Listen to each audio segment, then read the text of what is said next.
বন্ধুরা, আপনাদের কথা কিন্তু আমি ভাবি রোজ রোজই, তাই ভাবতে ভাবতে চলে এলাম করে দেখানোর জন্য ডাঁটা শাক ভাজি।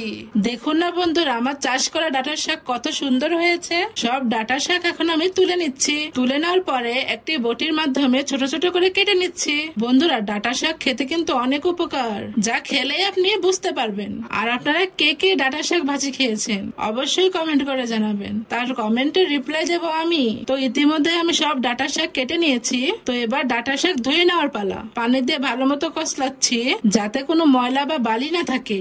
সুন্দর মতো এভাবে ধুয়ে নেব। এবার একটি পাত্রে তুলে নেব।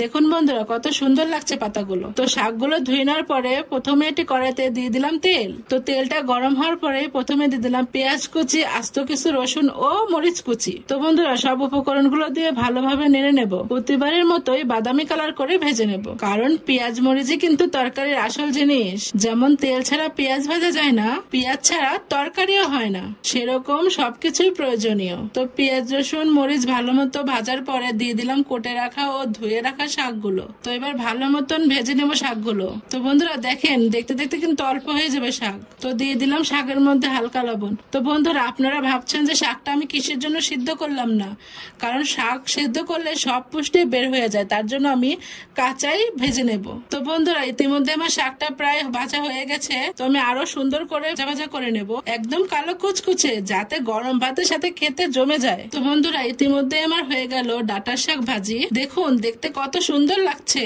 রসুনও দেখা যাচ্ছে অনেক। শাক ভাজিতে যদি রসুন না হয় তাহলে তো বৃথা, কারণ শাক পুষ্টিকর একটি জিনিস। তো বন্ধুরা, আবারও সেই কথা, আবারও কোনো নতুন রেসিপি নিয়ে আপনাদের সামনে হাজির হব। তো ততক্ষণ পর্যন্ত সবাই ভালো থাকবেন, সুস্থ থাকবেন। আল্লাহ হাফেজ, টাটা বন্ধুরা।